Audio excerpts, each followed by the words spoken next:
यत् विज्ञानो यथाधारो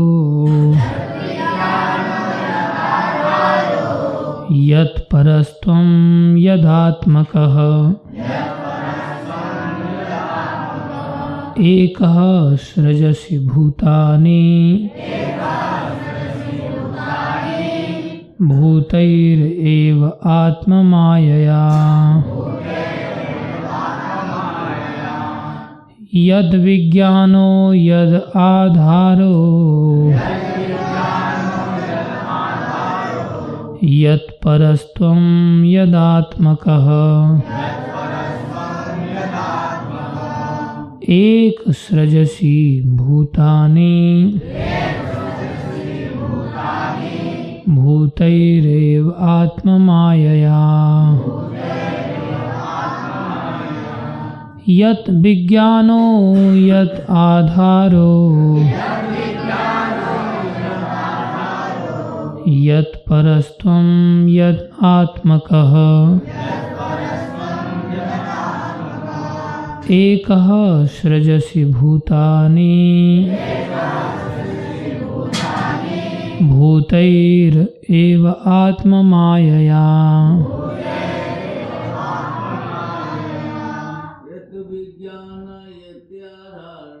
यद् विज्ञानो यत् आधारो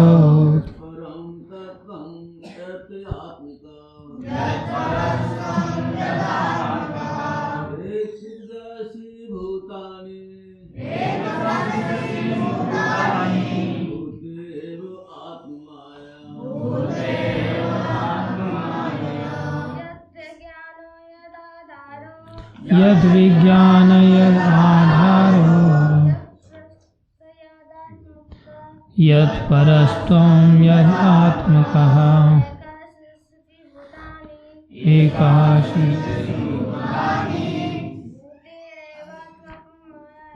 भूतैरेव आत्ममायया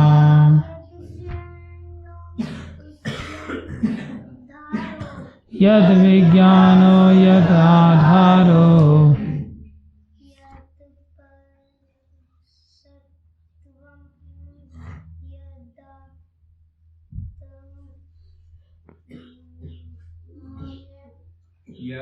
यद् परस्त्वं यद् आत्मकः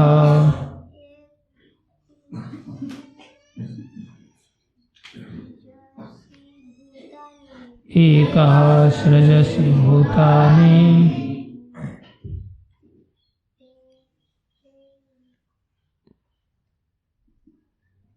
एव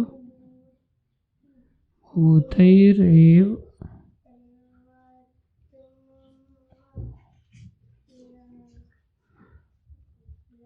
भूतैरेव आत्ममायया यद् विज्ञानो यद् आधारो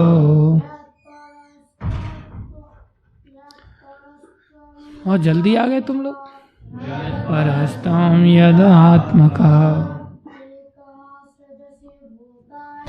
एकः सृजसि भूतानि भूतैरात्ममायया यद् विज्ञानो यद् आधारो यत् परस्त्वं यदात्मकः एकः सृजसि भूतानि भूतैरेव आत्ममायया। शब्दार्थ यद् विज्ञानः ज्ञान का स्रोत यत् आधारः जिनके संरक्षण में यत् परः जिनकी अधीनता में तुम यत् आत्मकः किस हैसियत से एकः अकेले सृजसी सृष्टि करते हो भूतानि जीवों को भूतै भौतिक तत्वों के द्वारा एव निश्चय ही आत्म स्व मायया शक्ति से।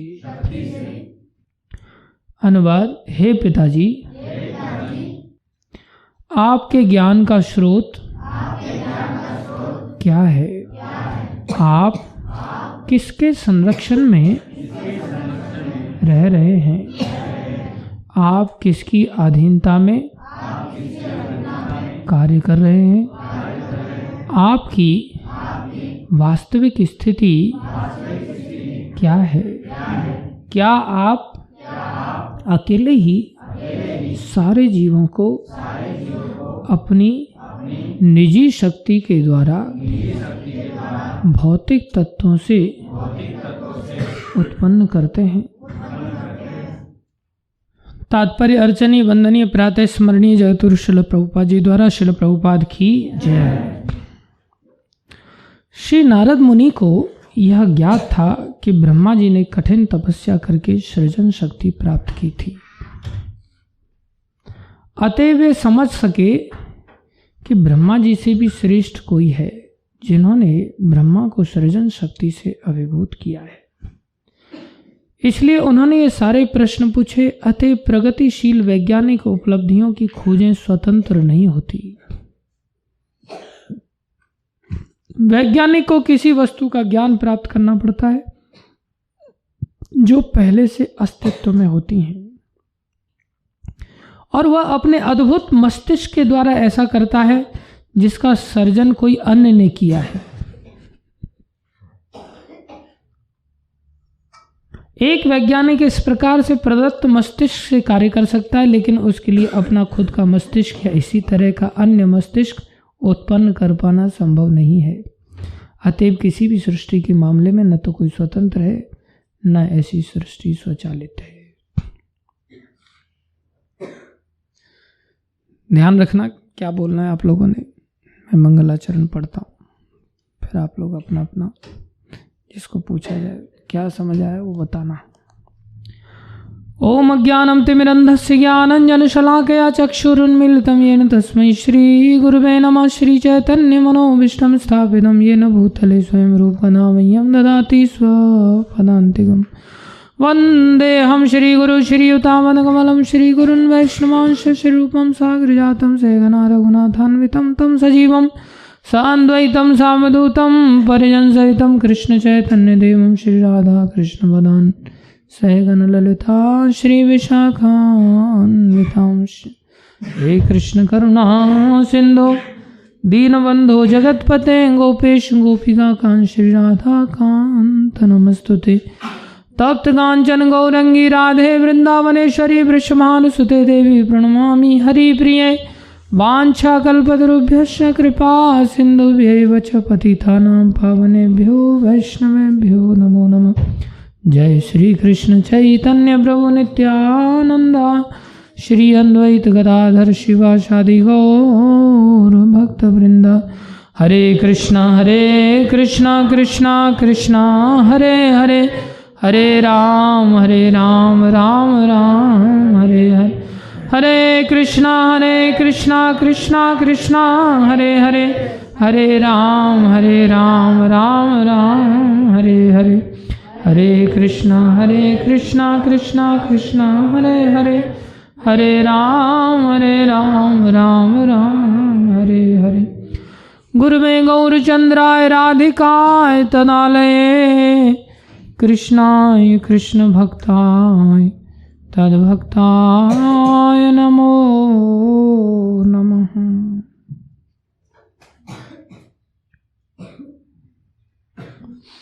हरे कृष्णा। श्री नारद मुनि को यह ज्ञात था कि ब्रह्मा जी ने कठिन तपस्या करके सृजन शक्ति प्राप्त की थी। अतएव वे समझ सके कि ब्रह्मा जी से भी कोई श्रेष्ठ है जिन्होंने ब्रह्मा को सृजन शक्ति से अभिभूत किया है। इसलिए उन्होंने ये सारे प्रश्न पूछे। अतः प्रगतिशील वैज्ञानिक उपलब्धियों की खोजें स्वतंत्र नहीं होती। वैज्ञानिक को किसी वस्तु का ज्ञान प्राप्त करना पड़ता है जो पहले से ही अस्तित्व में होती है, और वह अपने अद्भुत मस्तिष्क के द्वारा ऐसा करता है जिसका सृजन कोई अन्य ने किया है। एक वैज्ञानिक इस प्रकार से प्रदत्त मस्तिष्क से कार्य कर सकता है, लेकिन उसके लिए अपना खुद का मस्तिष्क या इसी तरह का अन्य मस्तिष्क उत्पन्न कर पाना संभव नहीं है। अतएव किसी भी सृष्टि के मामले में न तो कोई स्वतंत्र है, न ऐसी सृष्टि स्वचालित है। समझ आया? बताओ। इससे आगे फिर वो वैज्ञानिक के बारे में बता रहे हैं कि वो स्वतंत्र नहीं है, कुछ भी है, वो शास्त्र का जैसा बताया। हाँ, अच्छी बात है। ये बात विशेष रूप से डिफरेंस वाली थी। बाकी लोग बोल रहे थे कि जो संसार में चीज पहले से ही है उसी को साइंटिस्ट लोग प्रस्तुत करते हैं। ऐसा नहीं है, साइंटिस्ट लोग ऐसी चीजें भी बनाते हैं जो सृष्टि में पहले से नहीं होती हैं, लेकिन उस वस्तु को बनाने के लिए उनको किसी ज्ञान की आवश्यकता होती है। जैसे 2 और 2 4 होता है। अब वो साइंटिस्ट बनेगा, उसके लिए उसको थोड़ा बेसिक गणित की आवश्यकता होगी। साइंटिस्ट बनेगा, उसको केमिस्ट्री की आवश्यकता होगी। साइंटिस्ट बनेगा, उसको फिजिक्स की आवश्यकता होगी। साइंटिस्ट बनेगा, उसको ज्योग्राफी की आवश्यकता होगी। ये कुछ एक ऐसे सब्जेक्ट्स हैं जिनकी आवश्यकता उसको रिसर्च करने से पहले लगेगी। तो वो जो चीज़ लगने वाली है वो ऑलरेडी पहले से ही है संसार में। अब किसी ने बल्ब बनाया तो बल्ब पहले से नहीं है। बल्ब को बनाने के लिए उसको जिस ज्ञान की आवश्यकता है वो ज्ञान जो पहले से ही समाज में है वो उसको लेना पड़ता है। तो फिर सारा श्रेय उसको कैसे जा सकता है? दूसरा चीज, उसने एक तो पहले से जो ज्ञान संसार में है उसका सहारा लिया। दूसरा चीज, उसने अपने मस्तिष्क की बुद्धि का सहारा लिया। प्रश्न उठता, उसका मस्तिष्क किसने बनाया? वो तो उसने खुद नहीं बनाया। जब खुद नहीं बनाया तो किसी और ने बना के दिया उसको। जब किसी और ने बना करके दिया है तो फिर जो बनाने वाला है वो ज्यादा श्रेष्ठ होगा ना, जिसने मस्तिष्क दिया है कि नहीं? जिसने किसी व्यक्ति ने किसी से लेकर के किसी से ज्ञान प्राप्त किया किसी ने, और किसी ने मटेरियल प्राप्त किया। जैसे मान लो कोई व्यक्ति को ईंट दे दिया गया, सीमेंट दे दिया गया, पानी दे दिया गया, रेती दे दी गई, कंक्रीट दे दिया गया, रॉड दे दिया गया, और उसको ये भी बताया गया अब तुम इसको ऐसे बनाओ। तो ये ज्ञान भी उसको दे दिया गया और ज्ञान के साथ साथ उसको वस्तु भी दे दी गई, और फिर उसने उसको ऐसे बनाना चालू किया। तो श्रेष्ठ खाली ये दोनों चीजें जिसने लिया है वो श्रेष्ठ हुआ, और लेकर के उसने मकान बना दिया वो श्रेष्ठ हुआ, या जिसने दिमाग देकर के उसको सिखाया कि तुम ऐसे बनाओ और इन वस्तुओं को मैं दे रहा हूं तुमको, इन वस्तुओं से बनाओ। तो देने वाला श्रेष्ठ हुआ या बनाने वाला श्रेष्ठ हुआ? देने वाला श्रेष्ठ। समझ आ रही है बात? ऐसे ही सृष्टि में अगर कोई वस्तु का निर्माण करना है तो उस वस्तु को लगने वाली जो इंग्रेडिएंट्स हैं, जो वस्तु है, वो वस्तु भगवान ने दी। और जिस बुद्धि के द्वारा वो उस वस्तु के निर्माण के लिए उन इंग्रेडिएंट्स का उपयोग करने वाला है, वो जो बुद्धि है वो भी किसने दी? भगवान ने दी। उसने खुद से तो बुद्धि क्रिएट की नहीं। तो बुद्धि को भी भगवान ने दिया और वस्तुओं को भी भगवान ने दिया, और उसने उसके द्वारा फिर चीजें बनाया। और फिर कहने लग गया मैं ही महान हूं, मैंने इस वस्तु को बनाया। वो वस्तु को बनाने वाला फिर कैसे हो सकता है?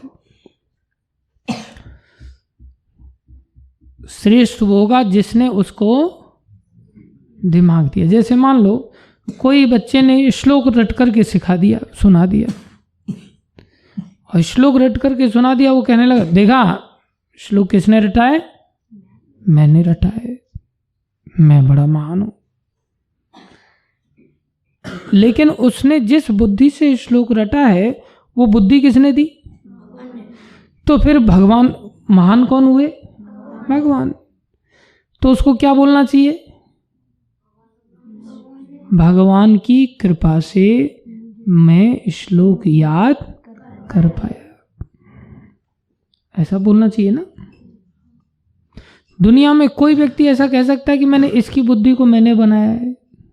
किसी की बुद्धि को कोई व्यक्ति ऐसा बोल सकता है कि इसकी बुद्धि को मैंने दिया है? कोई नहीं। खोपड़ी किसी ने निर्माण करने की सामर्थ्य है संसार में? नहीं। तो जो कुछ भी घटित हो रहा है उस बात को लेकर के किसी व्यक्ति को अपने आप में क्रेडिट लेना चाहिए क्या? श्रेय लेना चाहिए कि ये काम मैंने किया? क्या कहना चाहिए उसको? भगवान की कृपा से मैंने किया। लेकिन हम क्या करते हैं? ये मैंने किया है। यही बीमारी है, यही बीमारी है।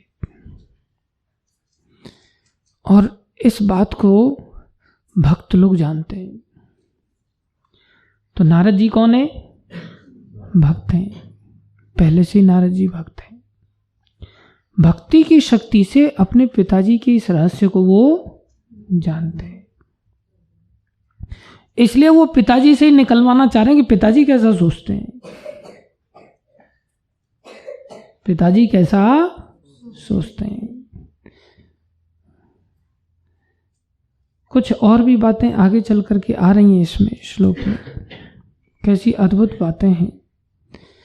नारद जी ने पहले तो उनको खाली प्रश्न किया, आप ये जो ज्ञान है आपके पास, इस ज्ञान का स्रोत क्या है? अब किसी से पूछो आपकी बुद्धि के पीछे रहस्य क्या है? पहले से ही है, मेरी बुद्धि है, मैं हटके हूं, एक्स्ट्रा ऑर्डिनरी आदमी हूं, ऐसा हम लोग बोलते हैं। कोई नहीं बोलता हमारे ज्ञान के पीछे का आधार कृष्ण है। नारद जी पूछ रहे हैं ब्रह्मा जी से, आपके ज्ञान का स्रोत क्या है? यत विज्ञानो, यत विज्ञानो, आपके पास जो ये विज्ञान है इसका स्रोत क्या है? बोले यत आधारो, अर्थात आपका संरक्षक कौन है? आधार कौन दे रखा है आपको? कई बार भक्त लोग जानते हैं। एक राजा थे, उन्होंने अपने पुत्र को पूछा कि बेटा तुम लोग किसके संरक्षण में रह रहे हो? और वो सम्राट थे, सारी धरती के राजा थे। तो उन्होंने सारे पुत्रों को पूछा तुम किसके संरक्षण में रह रहे हो? तो पुत्र पिताश्री आपके संरक्षण में रह रहे हैं, पिताश्री आपकी सत्ता है, आपकी सत्ता के अंतर्गत रह रहे हैं। एक पुत्र बोला पिताश्री आपकी सत्ता के अंतर्गत तो नहीं रह रहे, सत्ता तो कृष्ण की है, सत्ता तो कृष्ण की है, कृष्ण की सत्ता में रह रहे। उनको बड़ा बुरा लगा, मेरी सत्ता को ललकारता है। उन्होंने उनको देश से निकाले, निकलो यहां से, पृथ्वी से निष्कासित किया। वो समुद्र में चले गए, लेकिन सत्ता कृष्ण की मानी उन्होंने। पुत्र हैं, पिता को अकल नहीं है, लेकिन पुत्र होकर के उनको इतनी समझदारी। और बोले ठीक है आप निकाल दो हमको, लेकिन सत्ता तो श्री कृष्ण की ही थी, उन्हीं की है, उन्हीं की रहेगी, आपकी सत्ता नहीं। छोड़ दिया उन्होंने, समुद्र में चले गए और समुद्र में जाकर के ठाकुर जी का ध्यान करने लगे, भजन करने लगे। भगवान प्रकट हुए, बोले क्या चाहते? बोले रहने के लिए स्थान चाहते। बोले क्या मतलब? पिताश्री ने निकाल दिया है, हमने केवल आप ही की सत्ता को माना, पिताश्री की सत्ता को हमने मना किया, इस बात को लेकर के हमें घर से निकाल दिया है। बोले ठीक है, कोई बात नहीं, हम तुम्हारे लिए अलग से स्थान देते। तो समुद्र में भगवान ने उनके लिए स्थान प्रकट किया और वो वहां पर फिर शासन करते थे, अलग से स्थान भगवान ने।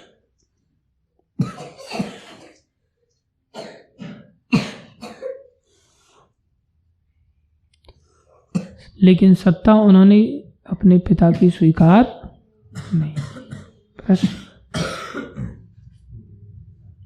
प्रश्न उन्होंने स्वीकार नहीं किया पिताजी का। सत्ता तो श्री कृष्ण की है, ये बात नारद जी जानते हैं। नारद जी पूछ रहे, यत विज्ञानो यत आधारो यद परस्त्वम, अर्थात आप किसकी, त्वम माने किसकी, परह माने आपसे श्रेष्ठ और कौन है, आप किसके अंतर्गत काम करते हैं। यद आत्मकम, आप किसकी हैसियत से, किसकी सत्ता से।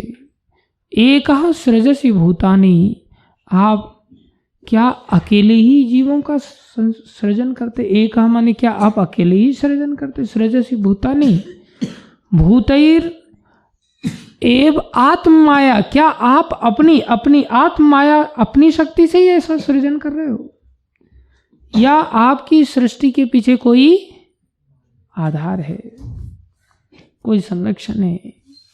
आप कृपा करके बताइए। फिर नारद जी उदाहरण दे रहे हैं यहां से और अधिक। नारद जी कह रहे हैं, श्लोक नहीं पढ़ूंगा मैं, बहुत जरूरी श्लोक है, लिंक है, इसलिए इसको समझ लो अच्छी तरह से। जिस प्रकार मकड़ी अपने जाल को सरलता से उत्पन्न करती है और अन्यों के द्वारा पराजित हुए बिना अपनी सृजन शक्ति प्रकट करती है। मकड़ी एक ऐसा जीव है, अपने मुंह से इतना बड़ा जाल पैदा कर देती है। उसी प्रकार आप अपनी आत्मनिर्भर शक्ति को प्रयुक्त करके दूसरे से सहायता लिए बिना सृजन करते हैं क्या? ये श्लोक का अर्थ बताया। आगे कह रहे हैं, हम किसी विशेष वस्तु श्रेष्ठ, निकृष्ट या समतुल्य, नित्य या क्षणिक, इनके नामों, लक्षणों तथा गुणों से जो भी समझ पाते हैं वह आपके अतिरिक्त अन्य किसी स्रोत से सृजित नहीं होती। बोले हम संसार में कुल मिलाकर के जो कुछ भी चीज देख रहे हैं, चाहे वो कैसे जानी जाती है, अपने गुणों से जानी जाती है। ये श्रेष्ठ है, ये निकृष्ट है, ये इसके समान है, ये नित्य है, ये क्षणिक है, इसका नाम ये है, ये इसके ये लक्षण है। बोले कोई भी वस्तु जिसको हम समझ पाते हैं आपके अतिरिक्त अन्य किसी स्रोत से सृजित नहीं होती। सब चीजों के सृजन के स्रोत आप हैं, क्योंकि आप इतने महान हैं। कौन कह रहे हैं? कौन कह रहे हैं? नारद जी। फिर कह रहे हैं नारद जी, फिर भी जब हम आपके द्वारा पूर्ण अनुशासन में रहते हुए संपन्न की गई कठिन तपस्याओं के विषय में सोचते हैं, आपके अंतर्गत रहते हुए हमने कठिन तपस्याओं के विषय में सोचते हैं, तब हम आपसे भी अधिक शक्तिशाली किसी व्यक्ति के अस्तित्व के विषय में आश्चर्यचकित रह जाते हैं, यद्यपि आप सृष्टि के मामले में इतने शक्तिशाली हैं।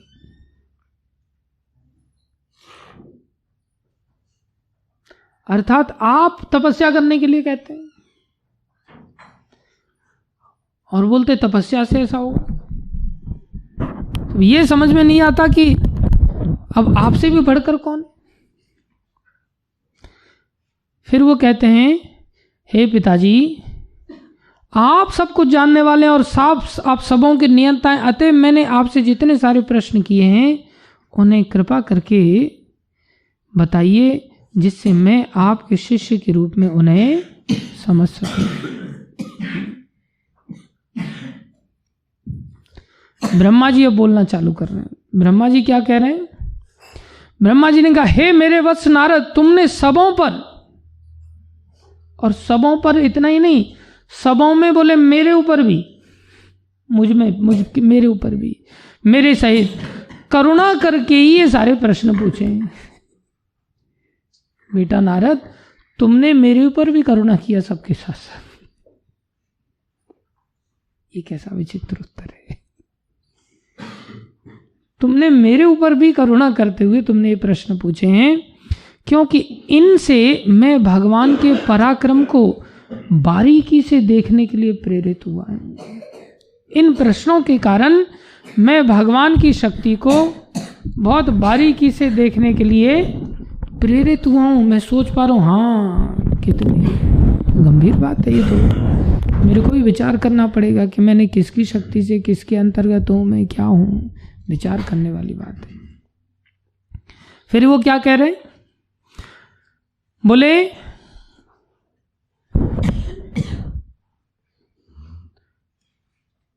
तुमने मेरे विषय में जो कुछ कहा है,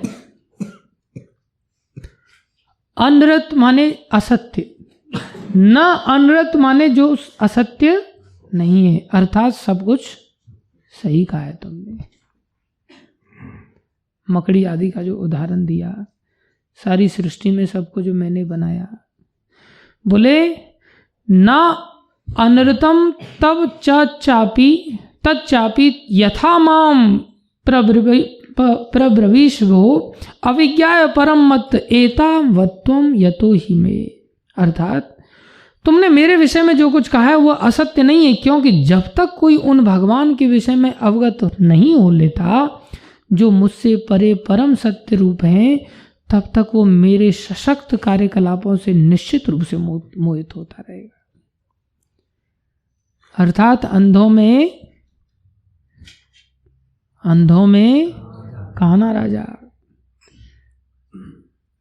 जब तक तुमने 2 आंखें नहीं प्राप्त की हैं, तब तक 1 आंख वाला ही राजा माना जाता है। अर्थात तुम परम सत्य के विषय में जब तक नहीं जानोगे, तुम मेरे ही बारे में अलौकिकता के द्वारा दृष्टिकोण रखोगे कि मैं ही अलौकिक व्यक्ति हूं। और फिर आगे क्या कह रहे हैं? भगवान द्वारा अपनी निजी तेज, खाली भगवान के तेज ब्रह्म ज्योति से की गई सृष्टि के बाद, बोले भगवान के द्वारा ब्रह्म ज्योति के द्वारा जो सृष्टि की गई, उसके बाद मैं उसी तरह सृजन करता हूं जिस तरह के सूर्य द्वारा अग्नि प्रकट होने के बाद चंद्रमा, आकाश, प्रभावशाली ग्रह तथा टिमटिमाते तारे भी अपनी चमक प्रकट करते हैं। ब्रह्म ज्योति से कौन प्रकाश ले रहा है? सूर्य से कौन प्रकाश ले रहा है? चंद्रमा आदि। उनसे कौन प्रकाश ले रहे हैं? तारे आदि। और फिर ये अपनी चमक दिखा रहे हैं, बल्कि उनके पास अपनी खुद की चमक नहीं है, वो तो कृष्ण की शक्ति से। आगे क्या कह रहे हैं? ब्रह्मा जी घबरा गए और बड़ा अद्भुत श्लोक बोला, तस्मै नमो भगवते वासुदेवाय धीमहि यन्मायया दुर्जयया माम वदन्ति जगद्गुरुम। बहुत अद्भुत श्लोक है ये, इसको याद रखना चाहिए सब लोगों ने, याद कर लेना सब लोग। तस्मै नमो भगवते वासुदेवाय धीमहि यन्मायया दुर्जयया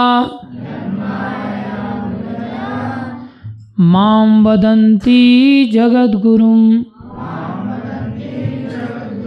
कह रहे तस्मै नमो भगवते। इतना बोलने के बाद बोले मैं तो टिमटिमाता हुआ तारा हूं, ऐसा दुनिया में कौन बोलता है? जो जानता है वो भी छुपा लेता है कि मेरे से भी ऊपर कोई है, मैं ही सबसे ऊपर हूं, और कौन है मेरे से ऊपर? नहीं, अहंकार से युक्त होने के कारण। बोले तस्मै नमो भगवते, मैं उन भगवान को नमो नमस्कार करता हूं। कौन भगवान? वासुदेवाय, जो वसुदेव के पुत्र हैं, वासुदेवाय। धीमहि, ना केवल नमस्कार, मैं उनको हृदय में धारण करता हूं। गिलहरी मुर्गा बन जा वहीं पर।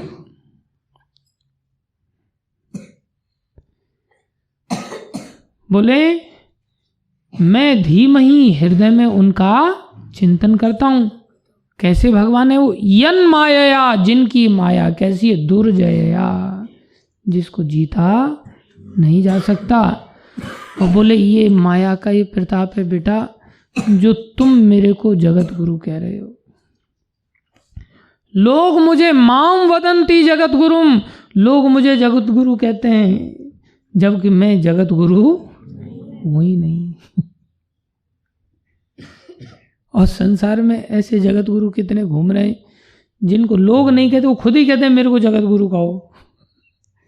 टाइटल लगाते हैं जगत गुरु, लालायित रहते जगत गुरु कहलवाने के लिए। ब्रह्मा जी सृष्टि के पहले क्रिएटर, वो कह रहे हैं अरे ये तो माया में पड़े हुए हम सब जीव हैं, तुम भी नारद माया में गिर करके ऐसा बोल रहे हो। भगवान की माया देखो, माया की वशीभूत तुम भी हो गए। और कई बार मैं भी बोले वशीभूत होकर के अपने आप को जगत गुरु मानने लगता हूँ, जबकि हम जगत गुरु है ही नहीं। ये कैसी भगवान की सत्ता है? इससे पता चलता है कि सारी सृष्टि, इस बात को कहलवाने के लिए नारद जी ने ये प्रश्न किया। संसार के हम सभी जीवों के सामने ये तथ्य खुल जाए कि भाई ब्रह्मा के ऊपर भी कोई है, कोई नहीं है। ब्रह्मा के ऊपर कौन है? बोले श्लोक क्या बताया? तस्मै नमो भगवते। सीधी सी बात याद रखो, तस्मै नमो भगवते, मैं भगवान को नमन करता हूँ, प्रार्थना करता हूँ। तस्मै श्री गुरुवे नमः, ऐसे ही तस्मै नमो भगवते, मैं भगवान को नमस्कार करता हूँ। और क्या करता हूँ? वासुदेवाय धीमहि, उनका ध्यान करता हूँ, भगवान श्री कृष्ण का, वसुदेव के पुत्र वासुदेव श्री कृष्ण। अब बता रहे हैं कौन है मेरे ऊपर। तस्मै नमो भगवते वासुदेवाय धीमहि। बोले वो वासुदेव कैसे? यन माया, उनकी माया कैसी है? दुर्जया, जिसको जीतना संभव नहीं। यन माया दुर्जया, उसके प्रताप से लोग क्या कहते हैं? माम, मुझे, वदंती, बोलते हैं क्या? जगत गुरुम। माम वदंती जगत गुरुम। अर्थात कोई भी व्यक्ति संसार में अपने आप को थोड़ा सा भी कुछ अगर महान समझता है, इसका मतलब वो किसके अंतर्गत है? माया के अंतर्गत। और थोड़ा सा भी किसी दूसरे को श्री कृष्ण के अतिरिक्त महान समझता है, वो किसके अंतर्गत है? माया के अंतर्गत है। किसी दूसरे को भी महान समझना, वो भी माया के अंतर्गत है। खुद को महान समझना, वो और ज्यादा माया के अंतर्गत है। तो क्या फिर गुरुजनों को अपने से महान नहीं समझना चाहिए? और अगर उन्हें महान समझते हैं तो फिर माया में माने जाएंगे हम तो। बोले नहीं, कोई ऐसा समझता है ये भगवान श्री कृष्ण की दया से महान है, ये भगवान श्री कृष्ण की कृपा की मूर्ति है, इसलिए इनकी ये महानता है। इसलिए प्रभुपाद जी का नाम क्या था? श्री कृष्ण कृपा श्री मूर्ति अभय चरणारविंद गोस्वामी। कृष्ण कृपा की मूर्ति साक्षात इसलिए महान है, उनकी कृपा महान है। इसलिए संसार में अगर किसी को महान कहेंगे और वो वास्तव में ये समझता है कि वो कृष्ण कृपा से महान है, तो खुद क्रेडिट लेगा ही नहीं, वो तुरंत सिरे ऊपर की ओर देगा। इसका मतलब क्या हुआ? यदि हम अपने आप को महान समझते हुए और सोचते हैं माई वेज हाईवे, मैं चाहे ये करूं, मैं चाहे वो करूं, मेरी मर्जी, तुम्हारी मर्जी नहीं चलेगी, तुम्हें नष्ट होना पड़ेगा अगर ऐसा करोगे तो। या कोई कहे अरे ये जो मालिक है ना मेरा, ये बड़ा महान है। मालिक को पूछो तुम बड़े महान हो? बोले हाँ मैं बहुत महान हूँ, बहुत बड़ा आदमी हूँ। क्या बड़प्पन है तुम्हारा? बोले मेरे पास इतना धन है, इतनी संपत्ति है, इतने लोग हैं मेरे पास। क्या नहीं है मेरे पास? सब कुछ मेरा है। ऐसा कोई समझता है और अगर हम उसकी अधीनता स्वीकार करते हैं तो भी हम कैसे हैं? माया ग्रसित है। कोई ये कहता है भगवान श्री कृष्ण की दया से मेरे पास ये शक्ति है, इसलिए तुम हो सके तो हमारी बात को समझने का प्रयास करो। और दूसरा व्यक्ति ऐसे किसी गुरु को महान समझता है जो अपने गुरुजी को महान कहता है, जो अपने गुरुजी को महान कहता है, जो अपने गुरुजी को महान कहता है। ऐसा कहते कहते कहते कहते अंत में ये बात कहाँ जाएगी? कृष्णम वंदे जगत गुरु। तो जगत गुरु कौन है? श्री कृष्ण। हम लोग कोई ऐसा प्रश्न करते हैं, किचन में जाओ, वहां से लौंग लो और लौंग एक मुंह में डाल लो, है लौंग दे दो इसको। जिनको खांसी है वो लौंग और काली मिर्च रखा करो, और एक काली मिर्च मुंह में और एक लौंग मुंह में, हर समय ऐसे ही डाल के रखने का, चबाने का नहीं। चबाओगे तो कड़वा लगेगा। काली मिर्च चूसते रहने का, थोड़ा तो हल्का हल्का, थोड़ा बहुत बीच बीच में दांतों की खुजली मिटाने के लिए थोड़ी बहुत चबा सकते हो, दबा सकते हो उसको, लेकिन पूरी खुजली नहीं मिटा देना दांतों की। पूरा रगड़ा लगा दोगे तो फिर काली मिर्च तुम्हें मिटा देगी। फिर ध्यान रखा करो। अर्थात माया से अगर परे जाना है तो सिर्फ इतनी सी बात समझनी है कि भगवान कृष्ण ही महान है, उनकी शरण में ही हमें जीना है। नहीं तो माया दुर्जया है, इसको जीत नहीं पाएंगे। हमेशा भक्त लोग ऐसा ही जीवन जीते थे। उनके पास जो कुछ भी आता था, जैसे कोई कहो ना, अरे इतना संपत्ति, इसके पास गाड़ी घोड़ा, ये साधु है, ये तो माया में पड़ा हुआ है, इसके पास तो बहुत दुनिया भर की माया है। नहीं, वो इन सब माया आदि से परे है। अगर वो उस संपत्ति को, उस व्यक्तित्व को, उस पद आदि को किसका दिया हुआ मान रहा है? भगवान श्री कृष्ण का दिया हुआ मानता है। और जब दिया हुआ मानता है तो खुद के लिए यूज करेगा कि उसको मेरा है, अलग से रखा हुआ, मेरा है, मेरे पास इतना पैसा अलग से रखा हुआ है उसने, तब खुद के लिए सोचेगा। और जब खुद के लिए सोच रहा है, अपनी संपत्ति पर अपना अधिकार सोच करके, मेरी संपत्ति है, माया में भगवान नहीं मिलेंगे। भगवान तो सिर्फ आश्रय लेने से मिलते हैं। भगवान कैसे मिलते हैं? आश्रय लेने से। लेकिन ये आश्रय में ऐसी समस्या है, ऐसा धर्म संकट है कि जिसके पास कुछ नहीं होता, जिसके पास कुछ नहीं होता, उसकी आश्रय बुद्धि नहीं बनती। और जब जिसके पास कुछ हो जाता है, बुद्धि ऐसी हो जाती है, उस समय उसके अंदर भोग बुद्धि जागृत हो जाती है। जब कुछ नहीं है तब आश्रय बुद्धि नहीं है, और कुछ आ गया, आते ही उसको भोग करने की इच्छा जागृत हो जाती है, भोगता बन जाता है, फिर उसका आश्रय छूट जाता है। ये सबसे बड़ा धर्म संकट है। जैसे एक बालक है, तो बच्चे के पास कुछ है नहीं, भोग करने के लिए कोई वस्तु नहीं है, न पैसा है, न धेला है, न मकान का मालिक है, न जमीन का मालिक है, न गाड़ी का मालिक है, न घोड़ा का मालिक है, बिल्कुल अकिंचन है एक प्रकार से देखा जाए। लेकिन बुद्धि का विकास ऐसा नहीं है कि कृष्ण ही एकमात्र आश्रय है। जिनके पास ये सब चीजें हैं वो उन लोगों का आश्रय स्वीकार कर लेता है। वो देखता है माँ के पास हर चीज है, बाप के पास हर चीज है, दादी के पास हर चीज है, दादी चीजें दे देती है, माँ बाप नहीं देते, तो दादी बाबा से उसका प्यार हो जाता है, उनका आश्रय ले लेता है। इसलिए प्राय देखोगे ना, आश्रय जिसका होगा व्यक्ति उसी का चिंतन करता है, नेचुरली होगा, क्योंकि उस पर ही टिका हुआ है, आधार ही वो है। इसलिए अगर बच्चे को थप्पड़ मम्मी एकदम से मम्मी कह के चिल्लाता है,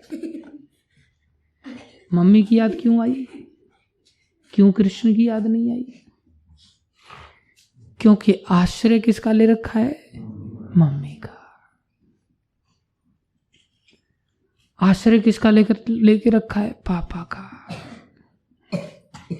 ऐसा कृष्णा ऐसा कभी नहीं चिल्लाता कोई, ऐसे तो ध्रुव महाराज, प्रहलाद महाराज, उन्होंने चिल्लाया। नेचुरली अपने आप मुंह से आवाज निकलेगी, क्या निकलेगी? मम्मी, पापा। कुछ लोगों को न माँ से आश्रय मिलता है, न पिताजी से आश्रय मिल पाता है, भगवान की आश्रय की बुद्धि नहीं पनप पाई, और उनके ऊपर कई बार कुछ विपत्ति आए ना तो अलग ही शब्द निकलते, बाबा बाबा बाबा बाबा, ऐसे ऐसे शब्द निकलेंगे एकदम से, जैसे पता नहीं क्या हो गया।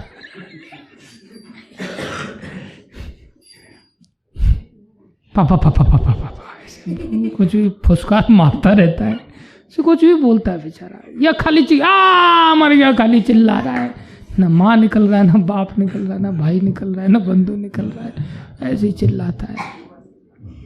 वो पागलों जैसी स्थिति है। अगर बचपन में कोई वस्तु का प्राप्ति नहीं होने पर और भोग बुद्धि जागृत नहीं होने पर, क्योंकि काम तो सोया हुआ है, काम तो अभी सोया हुआ है, विशेष रूप से स्त्री आकर्षण वाला काम, आइसक्रीम वाला काम है, आइसक्रीम खाने वाली कामनाएं हैं, लेकिन वो वस्तु है ही नहीं, भोग की वस्तु उसके पास है ही नहीं, तो भोग की बुद्धि का स्मरण में इतना नहीं आएगा। क्या आएगा स्मरण में? आश्रय का आएगा। जिनके पास ये वस्तुएं हैं उनका आश्रय पकड़ेगा, और जब उनका आश्रय पकड़ता है तो फिर वही मिलते हैं, उसको भगवान नहीं मिलते। जिस छोटे बच्चे ने भगवान का आश्रय लिया, जैसे जैसे प्रहलाद महाराज, जैसे ध्रुव महाराज, ऐसे बहुत सारे बच्चे हुए छोटी छोटी उम्र में। नामदेव जी थे, छोटे ही बालक थे, रघुनंदन थे, छोटे ही बालक थे। बहुत सारे छोटे छोटे बच्चों ने भगवान का आश्रय लिया, उनको तुरंत भगवान मिल गए, तुरंत, देर नहीं लगी। और जब हम बड़े हो जाते हैं तब हमारी स्थिति क्या होती है? हम वस्तुओं के मालिक बन जाते हैं, और मालिक बनते ही हमारे अंदर आश्रय दाता बन जाते हैं। अब हम दूसरों को आश्रय देंगे, दूसरे हमारे ऊपर निर्भर हैं, हमारे चलते सृष्टि चल रही है, हमारे चलते घर चल रहा है, हमारे चलते ये घर बना है, हमारे चलते घर चलेगा। आश्रय दाता बन गए। अब जो आश्रय दाता बन के बैठा हुआ है वो आश्रय ग्रहण करेगा? नहीं। आश्रय दाता तो भक्त भी होते हैं। प्रभुपाद जी जैसे संत लोग सारे संसार के जीवों को आश्रय देते हैं। गिलहरी बैठ जाओ, आगे से मस्ती नहीं करने का और ध्यान से सुनने का कथा, ठीक है? हाँ, नहीं तो और अलग रीति से मुर्गा बनना पड़ेगा फिर। कठोर वाला मुर्गा भी बनाता हूं मैं, समझ रहा है। तो आश्रय दाता तो होते हैं, भक्तजन भी होते हैं, वो भी गुरु बन करके आश्रय देते। हमारा आज्ञा गुरु हैया तारो ए देश, जारे देखी तारे कहो कृष्ण उपदेश। वो भी आश्रय दाता होते हैं, उपदेशक होते हैं, लेकिन वो अंदर से जानते हैं हम आश्रय दाता वास्तव में नहीं है। वो जानते हैं हम तो तारे की तरह क्या कर रहे हैं, टिमटिमा रहे हैं, बस हमारी टिमटिमाने की ताकत है। वो इस बात को जानते हैं, इसलिए अंदर से वो सब चीजों का श्रेय किसको देते हैं, भगवान। प्रभुपाद जी के पास लोग आते थे, प्रभुपाद जी को कहते थे प्रभुपाद कोई चमत्कार दिखाओ ना, कोई चमत्कार दिखाओ।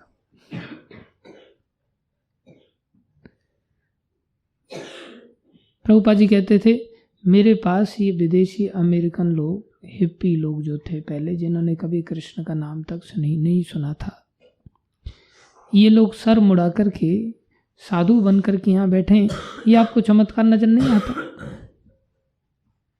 ये चमत्कार से कम है क्या? ये कितना बड़ा चमत्कार है, लेकिन एक समझदार व्यक्ति समझ सकता है। लेकिन लोग तो उसे चमत्कार कहते हैं, बोले ये बागेश्वर वाले धाम वाले महाराज ने ऐसा चमत्कार दिखाया, बोले उसके मन में क्या, बोले वही पर्चा निकलेगा, और वही पर्चा निकलता है। बोले कितना बड़ा चमत्कार है, लोग इसे चमत्कार समझते हैं। लेकिन वही बागेश्वर वाले बाबा के पास कुछ भक्त लोग कीर्तन करने चले गए, उन्होंने मृदंग बजा दिया वहां, तो कहने लगे वाह कितना सुंदर मृदंग बजा, ये मृदंग प्रभुपाद जी की देन है। बोले हमारे भारतवर्ष में एक महापुरुष हुए प्रभुपाद जी, वो प्रभुपाद जी ऐसे महान थे कि उन्होंने विदेशियों को बोले प्रेम में नचा दिया। हम तो बोले डरा धमका करके लोगों को थोड़ा सा इकट्ठा करते हैं, स्वेच्छा से तुम्हारी इच्छा, भाई मेरे पास कोई चमत्कार नहीं, मैं तो भिखारी हूं। अगर कुछ ना लालच, कोई ना भय, उस अवस्था में भी उन लोगों को प्रेम में पागल होकर के नचा देना, बोले ये प्रभुपाद जी ने कार्य करके दिखाया। हम तो डर भय दिखा करके, जादूगरी दिखा करके लोगों को थोड़ा बहुत इकट्ठा करते हैं, प्रभुपाद जी ने तो लाखों लोगों को प्रेम से नचा दिया। ये प्रेम की शक्ति सबसे बड़ी शक्ति होती है। इतना प्रेम देना सीखना चाहिए कि सामने वाला व्यक्ति प्रेम में पागल हो जाए। सारा सौदा, सारा प्रचार कुछ नहीं है, ये तो सिर्फ थोड़ी थोड़ी जानकारी वाला हिसाब किताब है। बाकी वास्तविक प्रचार तो क्या है, प्रेम देना। प्रभुपाद जी ने इतना प्रेम दिया, इतना प्रेम दिया, हर व्यक्ति को ऐसा लगता था प्रभुपाद जी मेरे से ही प्रेम करते हैं। हर व्यक्ति को ऐसा लगता था प्रभुपाद जी मेरे हैं, ऐसा फील होता था। हर व्यक्ति छटपटाता था प्रभुपाद जी के प्रेम। कैसा प्रेम के समुद्र थे प्रभुपाद। ऐसा प्रेम होना चाहिए। प्रेम से प्रभुपाद जी ने नचा के दिखाया, वो सबसे बड़ा चमत्कार है। संसार में लोगों को जानकारी नहीं है ना कि चमत्कार किसको कहते हैं। छोटी मोटी चीज़ों को, सृष्टि को ही वो सोचते चमत्कार। नहीं, ये सृष्टि को बनाना चलाना ही तो भगवान का काम है। संसार में किसी के लाल, माई के लाल की ताकत। ये दुनिया बनाना, बोलो, बना के फिर चलाना, उसी का काम है। बड़ा जोरदार उसका इंतजाम है, बड़ा जोरदार उसका इंतजाम है, बड़ा जबरदस्त उसका इंतजाम है, बड़ा जबरदस्त उसका इंतजाम है। जल पे है थल और थल पे आसमान है, जल पे है थल, जल पे है थल और थल पे आसमान है, जल पे है थल, थल पे आसमान है। फिर भी बोझा एक दूजे पे न एक समान है, फिर भी बोझा एक दूजे पे न एक समान है। अजब सा ये जहान है, बिन खंबे के मकान है। यहाँ का एक एक कन उसका गुलाम है, यहाँ का एक एक कन उसका गुलाम है। बड़ा जोरदार उसका इंतजाम है, बड़ा जोरदार उसका इंतजाम है। सूर्य चंद्र तारे अपने कर्म से न टल सके, सूर्य चंद्र तारे अपने, इंसान की मजाल क्या जो उसका क्रम बदल सके, इंसान की मजाल क्या जो उसका क्रम। एक फूल भी खिले नहीं, एक पत्ता भी हिले नहीं, सारे जहां की उसके हाथ में लगाम है, सारे जहां की उसके हाथ में लगाम है। बड़ा जोरदार उसका इंतजाम है, बड़ा जोरदार उसका इंतजाम है, बड़ा जबरदस्त उसका इंतजाम है, बड़ा जबरदस्त उसका। किसका इंतजाम है? भगवान का। कौन से भगवान का? भगवान श्री कृष्ण का। जब भी भगवान बोलो हमेशा श्री कृष्ण नाम जरूर लेना चाहिए। बड़ा जोरदार उसका इंतजाम है, बड़ा जोरदार उसका इंतजाम है। अब देखो जो भगवान के भक्त होते हैं वो राजा भी बन जाते हैं ना, तो भी भगवान का ही आश्रय मानते हैं, जानते हैं हमारे ऊपर भी कोई है। और ऐसे भगवान जो राजा के रूप में नहीं अपने आप को प्रदर्शित करने, जैसे भगवान श्री कृष्ण ने अर्जुन के साथ रहना स्वीकार किया, कैसे बनके? कैसे बनके? सखा बनके। लेकिन युद्ध के लिए कौन सी कंडीशन उन्होंने रखी? सारथी निहत थे। भगवान बोले मैं तो निहत्था हूं, मैं कहां कुछ कर रहा हूं। और अर्जुन धनुर्धारी बन करके काम कर रहे हैं, लेकिन अर्जुन अंदर से जानते हैं ये निहत्थे हैं, लेकिन निहत्थे नहीं है, मैं इनकी शक्ति से काम कर रहा हूं। इसलिए भगवान अपना वैभव प्रदर्शित ना करें तो भी भक्त लोग चाहे बहुत वैभव के साथ रहें तो भी भक्त लोग अंदर से इस बात को बहुत अच्छी तरह से जानते हैं। जैसे कृष्ण अंदर बैठे हुए हैं और ऐसा लगता है अरे कृष्ण निहत्थे हैं, ऐसा लगता है कृष्ण चाहे तो मार्बल की गाड़ी उतरवा दे, और उतरवाया था उन्होंने। जब नाव लेकर के कपूर व्यापारी जा रहा था यमुना के रास्ते, बीच में नाव फंसा दिया उन्होंने, और नाव फंसा करके वो त्रायमाम कर रहा है, और इधर ठाकुर जी ने इशारा करके उसकी नाव को रोक दिया। और जब नाव को रोक बोला, यहाँ से भगवान बच्चे बन करके खेल रहे। आपको पता है ये घटना? पता है क्या? नहीं पता? मैं बता दूं, ध्यान से सुनो। एक बार क्या हुआ, सनातन गोस्वामी थे, हमारे 6 गोस्वामियों में सनातन गोस्वामी है ना। सनातन गोस्वामी वृंदावन में भजन करते थे, तो एक कुटिया में भजन करते थे। तो उनके भगवान थे मदन मोहन भगवान। कौन से भगवान थे? हमारे भगवान कौन से हैं? राधाकांत भगवान। उनके भगवान थे मदन मोहन भगवान। तो मदन मोहन भगवान को उन्होंने एक झोंपड़ी में बिठा रखा था, तो उसी में वो खुद बैठते थे। बहुत थोड़ी जगह थी, भगवान को बिठाते और जप करते रहते उनके सामने। लेकिन गरीब थे, एक प्रकार से साधु थे। उस समय तो उनके पास कोई किचन फिचन कुछ ऐसा नहीं था, केवल एक छोटी सी झोंपड़ी थी। कौन उठ के गया है? अच्छा, वहाँ बैठे। उनके पास झोंपड़ी थी, तो भिक्षा मांगने के लिए वो निकलते थे। तो उनका रोज का नियम था, वृंदावन से चलते थे सुबह में और आते थे, और आकर के गोवर्धन की पूरी परिक्रमा लगाते थे पैदल।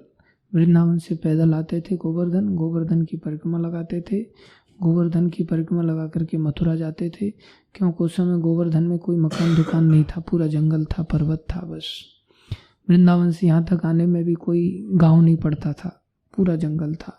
फिर यहाँ से मथुरा जाते थे, मथुरा में ही कुछ मकान थे, वहाँ से उन मकानों पे जाकर के भिक्षा मांगते थे और उस समय उनको थोड़ा सा आटा मिल जाता था भिक्षा में। आटे को लेकर के फिर वापस वृंदावन जाते थे। कुल मिलाकर के वहाँ से 25 किलोमीटर गोवर्धन आना, 21 किलोमीटर की परिक्रमा लगाना, कितना किलोमीटर हो गया? 40 किलोमीटर। फिर यहाँ से वापस मथुरा जाना 22 किलोमीटर, कितना हो गया? 68। फिर वहाँ से 12 किलोमीटर वृंदावन जाना, कितना हो गया? 80। पर डे 80 किलोमीटर पैदल चल करके थोड़ा सा जो आटा लेकर के जाते थे, उस आटे में थोड़ा पानी मिला करके घोल करके आलू जैसा बना करके उसको आग के अंदर डाल देते थे। गोबर के कंडे वगैरह की आग होती है ना, उसके अंदर डालते थे, वो धीरे धीरे धीरे करके सीख जाता था, गोल बाटी जैसा बन जाता था। खाए ना बाटी गोल गोल। और उसमें डालने के लिए उनके पास नमक भी नहीं होता था। उसको डाल करके फिर भगवान को आचमन पात्र से पवित्र करके भगवान को भोग लगाते और फिर भगवान उसको खाते। और जब भगवान खाते तो खाली न साग न सब्जी न कोई फल न घी न नमक, कुछ भी नहीं। तब सनातन गोस्वामी कहने लगे, भगवान उनको कहते हैं सनातन, भगवान उनसे बातें करते थे, सनातन देखो ना, इसमें नमक भी तुम नहीं डालते, बिना नमक के ये अंदर जाता नहीं, अजीब लगता है, थोड़ा नमक मिला दिया करो इसमें।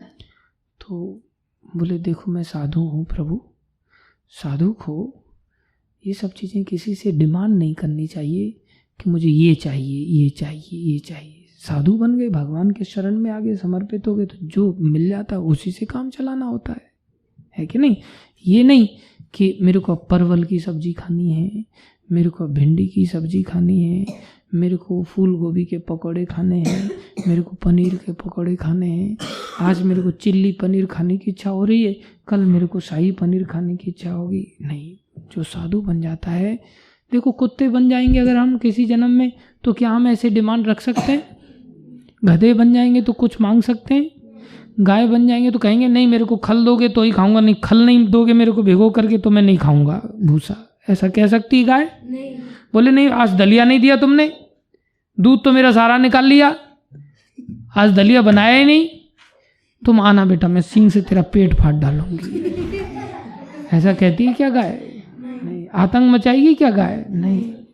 बेचारी को जैसे रख दिया जाए वैसे ही रहना पड़ता उसको।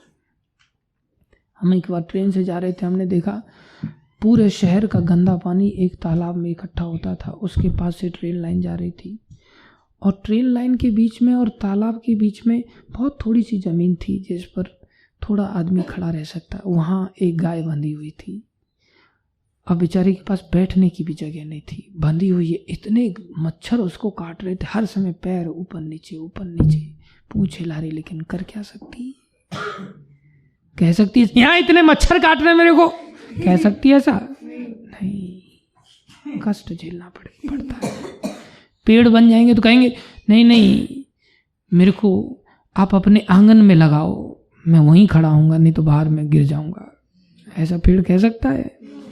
पानी मिले ना मिले उसको जैसे रखा जाए वैसे ही रहना पड़ता है। और अगर मनुष्य शरीर में हम ऐसे अपनी इच्छा को अगर नष्ट कर देंगे ना कि जो मिल जाए सो ठीक, तो भगवत धाम चले जाएंगे। और अगर पेड़ पौधे आदि पशु पक्षी आदि वो अपनी इच्छा कर ही नहीं सकते, उनकी इच्छा करने के अधिकारी नहीं, उनको ऐसे ही जीवन जीना है। और जब ऐसे ही जीवन जीना है और ऐसे जीवन जीने के लिए बाध्य भी है, जीना पड़ेगा और जीते भी हैं, जीने के बावजूद भी भगवत धाम मिलता नहीं है, क्या फायदा हुआ? हम लोग तो साधु बनते हैं, ये देखते हैं, हाँ साधु बन करके लगे तो बोले मैं भीख मांगूंगा। क्यों भीख मांगेगा भाई? बोले भीख मांगते हैं ना तो अलग अलग घरों से अलग अलग आइटम मिलते हैं, किसी के यहाँ बाजरे की रोटी, किसी के यहाँ आलू की कचौड़ी, किसी के यहाँ पराठा, किसी के यहाँ सब्जी, किसी के यहाँ छाछ, किसी के यहाँ से घी, और क्या मजा आता है एकदम खा करके मस्त। आजकल ऐसा सिस्टम बन गया है और लोग चाहते हम भी ऐसी जगह पे रहेंगे जहाँ आराम से खाने को मिलेगा बढ़िया बढ़िया, चाहे भीख मांगना पड़े लगे चलेगा, लेकिन खाने को बढ़िया बढ़िया आइटम मिलना चाहिए। हमारे अंदर ऐसी वृत्ति होती है। इधर भगवान ने क्या कहा, थोड़ा नमक डाल दिया करो। सनातन गोस्वामी क्या कह रहे हैं, साधु को अपने लिए कुछ मांगना नहीं चाहिए। लेकिन फिर भी चलो प्रभु, साधु को भगवान यहाँ भी दर्शा रहे हैं सनातन गोस्वामी, साधु को भगवान के लिए भी कुछ मांगना नहीं चाहिए। लेकिन फिर भी प्रेम के कारण साधु लोग भगवान के लिए मांग लेते, क्योंकि भगवान ने भी भक्तों के लिए मांगा है। हरिदास ठाकुर का जब शरीर छूट गया, चैतन्य महाप्रभु आनंद बाजार में चारों तरफ जगन्नाथपुरी में विचरण की और सब दुकानदारों से उन्होंने भिक्षा किया, मुझे मेरे भक्त का भंडारा करना है, उन्होंने मांगा था। इसलिए भक्त भी भगवान के लिए मांग सकते हैं, लेकिन भगवान के लिए होना चाहिए, नहीं कि भगवान के नाम पे मांगा और पॉकेट में रख लिया और मजे लेने लग गए, खुद ही खाने पीने लग गए, घोर नरक मिलता है। क्या हुआ, ठीक से बैठ भाई, तू क्या कहाँ ध्यान है तेरा। सनातन गोस्वामी कहते ठीक है प्रभु, मैं नमक लेकर के आ जाऊंगा, आप चिंता मत करो। तो घर में जाते किसी बोले थोड़ा नमक भी दे दो, तो नमक लेकर के आने लग गए। अब नमक डाल के खिलाने, बोले प्रभु अब ठीक है, बोले हाँ अब अच्छा लग रहा है। 2 दिन नमक के साथ खाया, फिर भगवान कहते हैं एक्चुअली में यशोदा मैया है ना, मेरे को माखन मिश्री आदि बहुत सब कुछ खिलाती है, इसलिए ये तो बहुत ज़्यादा सूखा सूखा हो जाता है, थोड़ा घी भी लाओ ना इसके साथ में। नमक तो डाल दिया तुमने, थोड़ा घी भी लाओ। जैसे ही सुना सनातन गोस्वामी भड़क गए, अपना इंतजाम खुद करो, घी भी लाओ। अभी घी मांग रहे हो, कल खीर मांगोगे, फिर 56 भोग मांगोगे। मेरे बस की बात नहीं है, मैं साधु बनकर के, विरक्त साधु बनकर के जी रहा हूँ। तो सनातन गोस्वामी ठीक है ठीक है ठीक है, नाराज मत हो, मैं कर लूँगा व्यवस्था। तो उस समय बिजनेस जो होते थे, अब जैसे आजकल रोड पे ट्रक चलते हैं ना, उस समय ऐसे रोड नहीं होते थे, नाव के माध्यम से एक जगह से दूसरी जगह सामान आता जाता था। तो एक बहुत बड़ा जहाज़, उस समय यमुना नदी बहुत विशाल होती थी, उसमें जहाज़ चलते थे। तो आगरा से दिल्ली तक जो व्यापार होता था वो यमुना के रास्ते से होता था, बड़े बड़े सामान जाते थे। तो एक नमक का बहुत बड़ा व्यापार करने वाला व्यापारी नमक भर के जहाज से जा रहा था। तो भगवान ने क्या किया, भगवान वहीं यमुना किनारे खेल रहे हैं। अभी यमुना किनारे सनातन गोस्वामी की भी कुटिया है, उस समय जंगल था, भगवान खेल रहे हैं और भगवान ने ग्वाल वाल प्रकट कर दिए और साधारण बच्चे बन करके भगवान खेल रहे हैं।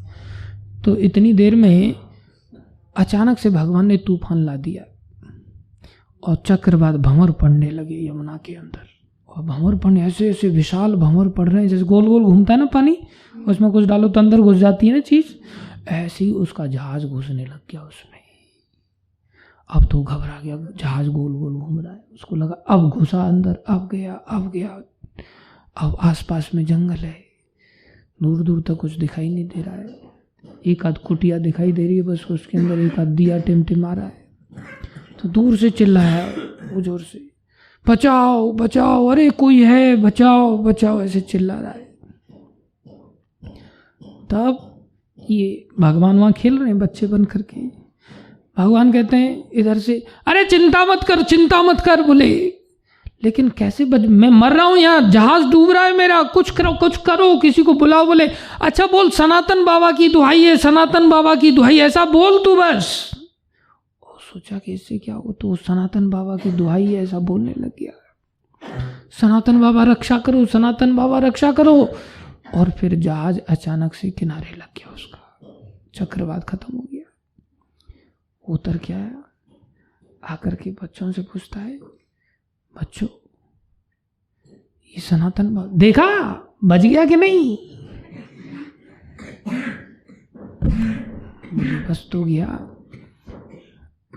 मैं अब क्या करूं, इतना मेरे ऊपर उपकार हो गया, क्या करूं पूछ रहा है। जा भी सीधा जा, वहां सनातन गोस्वामी की कुटिया देख, ऊपर टीले के ऊपर वहां दिया टिमटिमा रहा है, और वो तेरे को दूर भगाएंगे तो उनके चरण पकड़ लेना, छोड़ना नहीं, और उनकी सेवा करना, जान बची लाखों पाए, जितना संपत्ति आएगा ना सारा पैसा दे देना इनको, नहीं तो सनातन बाबा की दुहाई लगा करके मैं फिर से डुबा दूंगा। तो कहे जाकर के बाबा आज आपने हमारी रक्षा कर दी। बोले मैंने रक्षा कर दी, क्या हुआ? बोले मेरा जहाज डूब रहा था, तो बोले मैंने आपका नाम लिया। मेरा नाम कैसे लिया? बोले आपको कौन नहीं जानता, बच्चा बच्चा आपको जानता है। बच्चा कौन जानता? बोले बच्चों ने मेरे को बताया। कौन से बच्चे? यहाँ तो जंगल, यहाँ बच्चे कहाँ से? अरे नीचे खेल रहे हैं यमुना किनारे बच्चे, दिखाओ मेरे को। देखे वहाँ कोई बच्चे नहीं, सब गायब। भगवान ने लीला ऐसी किया। सनातन गोस्वामी समझ गए ये सब घी खीर आदि का इंतजाम किया जा रहा है। लीला समझ के बोले महाराज ये सारा धन आप ले लो। जितना भी धन आया बेच करके सारा धन दिया उसने, और धन दे करके बोले मैं क्या करूँगा, आप एक काम करो, इन्हीं की इच्छा है, इनका ये मंदिर निर्माण कर दो। उन्होंने उनका मंदिर निर्माण किया।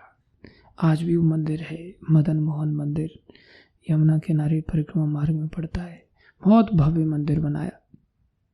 और फिर तो राजभोग लगने लग गए भगवान को। सुबह अलग भोग, बाल भोग अलग, राजभोग अलग, वैकालिक भोग अलग, संध्या भोग अलग। अब तो भगवान बड़े खुश हो गए एकदम से, अब आनंद आ रहा है। लेकिन सनातन गोस्वामी उस समय भी मांगे हुए आटे को ही खाते थे, वो भगवान के राजभोग को खाते नहीं थे। ये सनातन गोस्वामी की लीला घटित हुई मदन मोहन मंदिर में। तो हम कौन सा बात समझा रहे थे यहाँ से, किसी को याद है? भक्त जानते हैं, हम ये बात समझा रहे थे कि भगवान भिखारी हों, भगवान ऐसा लगता है हमको कि निहत्थे हैं। हम ये बात सुना रहे थे कि भगवान हमारे बैठे रहते हैं। भगवान चाहें तो एक मार्बल का ट्रक नहीं उतरवा सकते क्या? ईंटों का ट्रक नहीं उतरवा सकते, लोहे का ट्रक नहीं उतरवा सकते, गाड़ियों की लाइन नहीं लगा सकते? वो क्या नहीं कर सकते? और ऐसा लगता है भगवान नहीं कर रहे हैं, ये हम कर रहे हैं। भगवान नहीं कर रहे हैं, हम कर रहे हैं। नहीं, सच्चे भक्त जो होते हैं वो जानते हैं ये निहत्थे होते हुए भी ये हमें श्रेय दे रहे हैं, बाकी कर सब कुछ पीछे से यही रहे हैं। करने वाले सब कुछ। इसलिए भगवान एक प्रकार से राजा ना भी हो, और भक्त अगर राजा हो तो भी भक्त इस बात के रहस्य को सदा जानता है कि भगवान राजा नहीं है, वनवासी है, लेकिन वास्तव में सब कुछ उन्हीं का है। भरत महाराज को राजपाट दे दिया गया और राम भगवान को वनवास दे दिया गया। भगवान वन में भटक रहे हैं और भरत महाराज अयोध्या में हैं। अयोध्या बहुत बड़ा राजा, सारी सृष्टि के राजा एक प्रकार से। फिर भी भरत महाराज ये नहीं सोच रहे अब इस संपत्ति का मालिक कौन है, मैं हूं, ऐसा नहीं सोच रहे। ये भक्तों की पहचान होती है। इसलिए भक्त किसी भी अवस्था में रहे, भक्त अंदर से इस बात को बहुत अच्छी तरह से जानता है, बड़ा जोरदार उसका इंतजाम है। वो भगवान क्या क्या में चलता है। हुआ क्या, मैं आपको ये लीला एक सुनाना चाहता था। आपको तो सुना दो थोड़ी सी, 5-10 मिनट में, समय तो हो गया है, थोड़ा सा सुना देते हैं। हाँ, क्या हुआ, भरत जी आए, उनको पता चला, नानी के घर पे गए हुए थे, वो वापस आए अयोध्या में, पता चला कि अरे भगवान, ये अनमोल प्रभु बोल रहे हैं कि आप बंद करो कथा।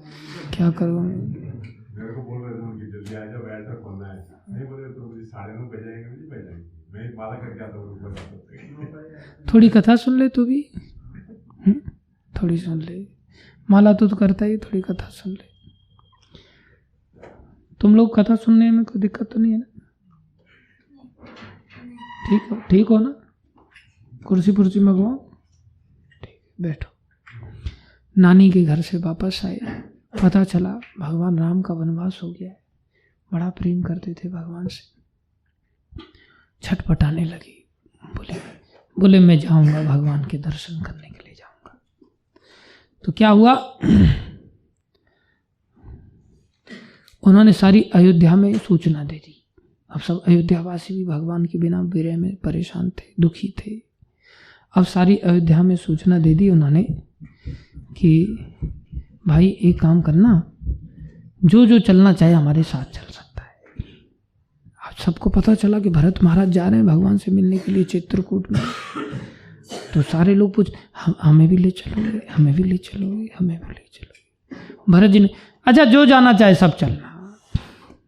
जैसे ही समाचार मिला सब तैयार हो गए।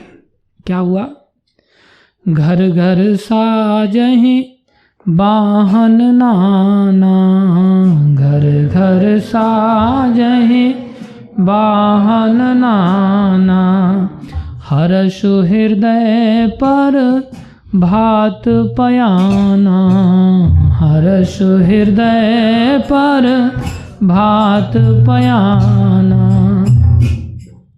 प्रभात मतलब प्रभात, बिहार की भाषा में प्रभात कहेंगे उसको। पयाना मतलब प्रस्थान करेंगे। हर्ष हृदय, अंदर बड़ी खुशी है, एक बस कल सुबह होते ही जाएंगे भगवान के दर्शन करेंगे। और क्या कर रहे हैं, घर घर एक एक घर में वाहन मतलब जिस पर बैठ करके जाते हैं। गाड़ी घोड़े को क्या कहते हैं, वाहन कहते हैं। घर घर साजाएं वाहन नाना, सब अरे इस गाड़ी से जाएंगे, इस पालकी से जाएंगे, इस घोड़े को लेकर के जाएंगे, इस हाथी पर जाएंगे। सब अपने अपने वाहन सजा रहे हैं। भरत जाए घर कीन विचारो, भरत जाए घर कीन विचारो, नगर बाजे गज भवन भंडारो, नगर बाजे गज। अब भरत जी ने बोल तो दिया कि भाई सब जो जाना चाहे सब चलो, लेकिन जैसे ही अयोध्यापुरी में उन्होंने महल में प्रवेश किया, महल में प्रवेश करके विचार करने लगे, अरे नगरु बाजी गज भवन, ये जो नगर है, ये जो हाथी घोड़े हैं, ये जो खजाना है, हम सबको बोल तो दिए भाई सब चल पड़ना, इतनी सब जो संपत्ति है इसको कौन देखेगा पीछे। अब सब तैयार, पूरी ऐसा लगा कि अयोध्या खाली हो जाएगी। छोटे से लेकर के बड़े तक सब तैयार हो गए और सबको अंदर खुशी, किसी को परवाह नहीं मेरे घर का क्या होगा, मर जाए जल जाए सब, कोई दिक्कत नहीं। ऐसा आया है यहाँ पर, बहुत सुंदर। क्या हुआ,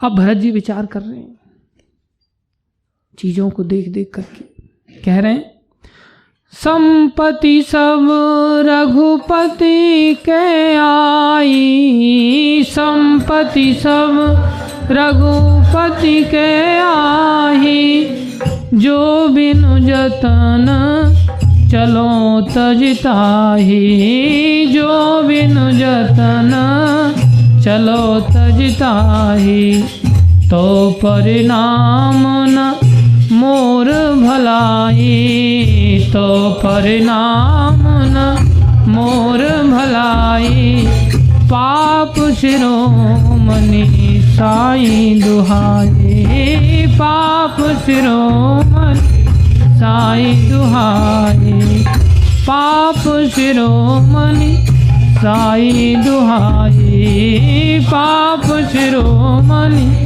साई दुहाई। क्या कह रहे? संपत्ति सब रघुपति के आई। अरे ये संपत्ति के असली मालिक तो रघुपति है, रघुनाथ जी। ये सारे नगर की संपत्ति तो रघुनाथ जी की संपत्ति है।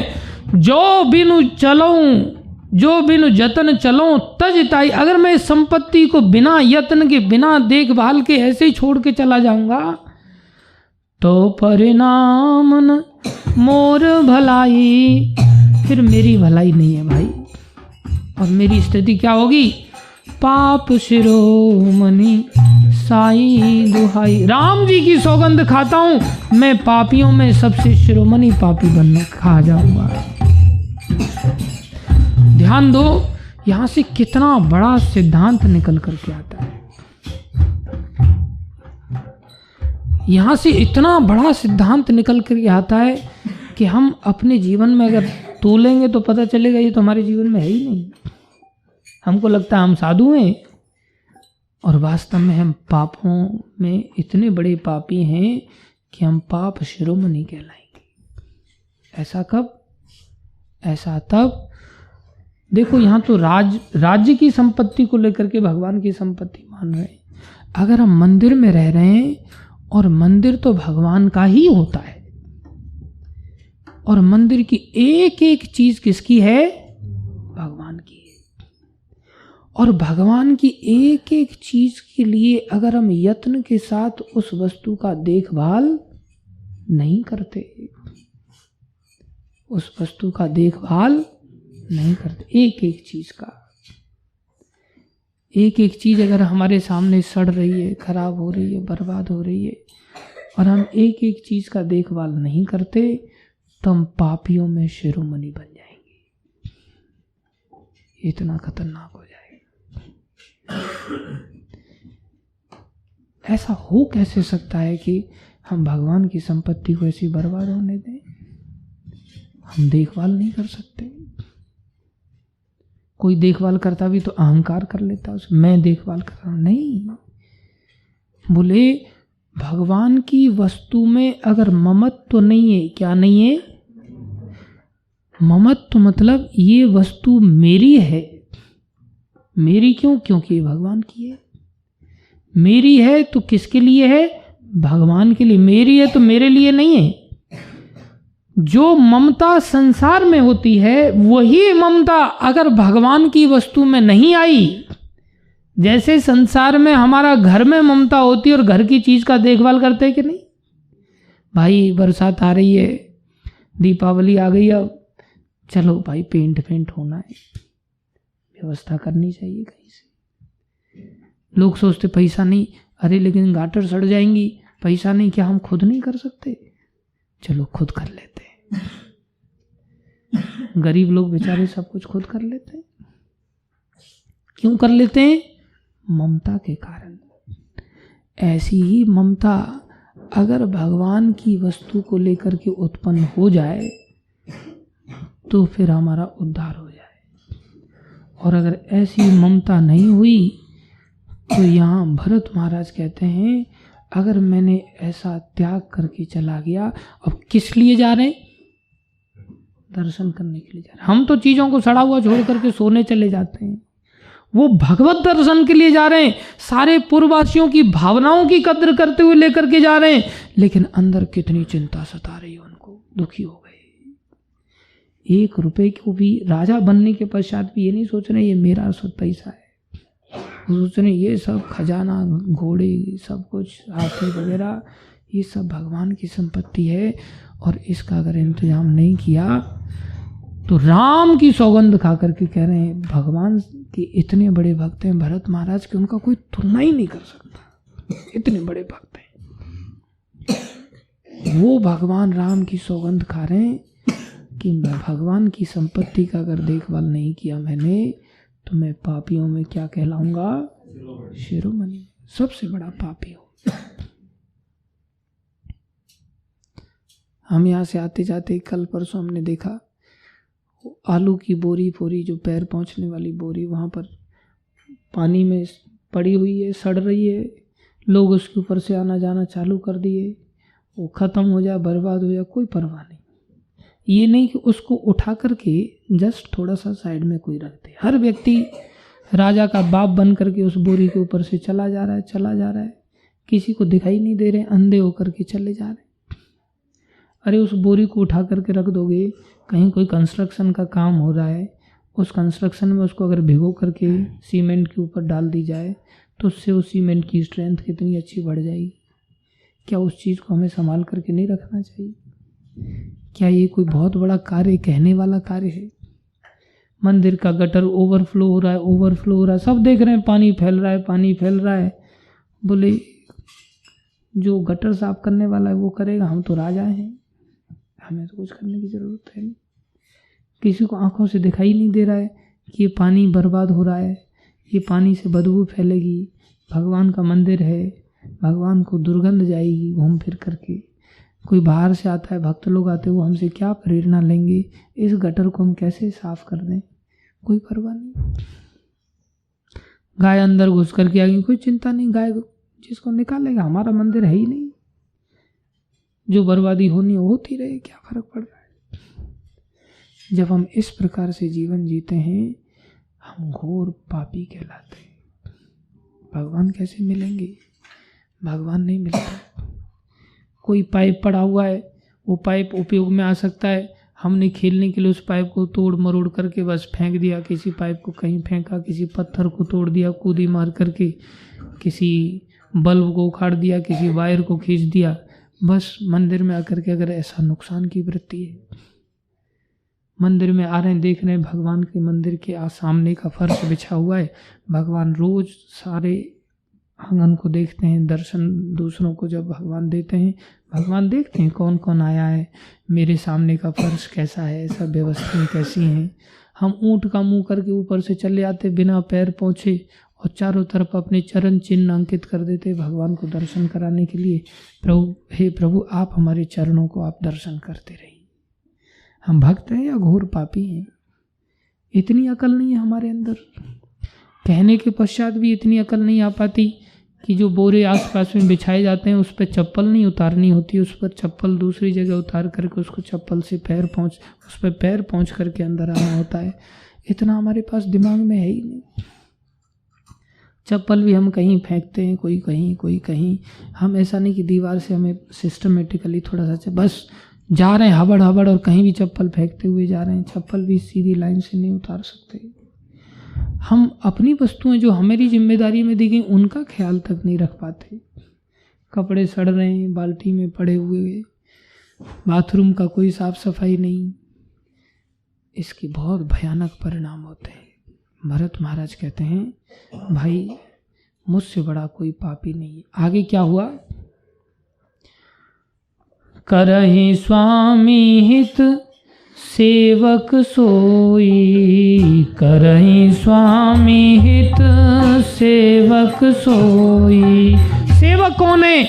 जो स्वामी के हित के लिए काम करता है, अपने हित के लिए नहीं कि मेरे को बढ़िया सा खाना मिल जाए बस, मेरी व्यवस्थाएं चल जाएं बस, मेरे को बढ़िया बढ़िया सब चाहिए। नहीं, मेरे स्वामी के लिए क्या करूं मैं? जैसे नित्यानंद प्रभु सोच रहे हैं, अपनी परवाह नहीं कर रहे हैं कि मैं मर जाऊंगा। क्या सोच रहे हैं? मेरे प्रभु का नाम कितना फैलेगा। ये कौन करतल बजा रहा है? ये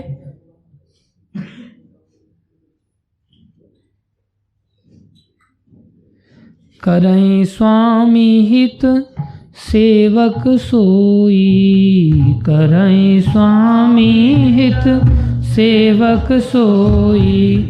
दूषण कोटि देई किन कोई, दूषण कोटि देई किन कोई। बहुत सारे लोग क्या कहते पता है?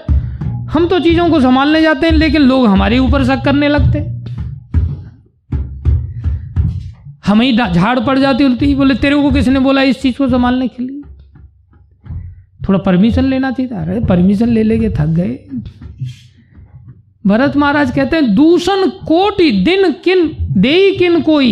कोई व्यक्ति हमारे अंदर करोड़ों दोष निकाले तो भी भगवान के हित के लिए कार्य करने की भावना का त्याग नहीं करना चाहिए।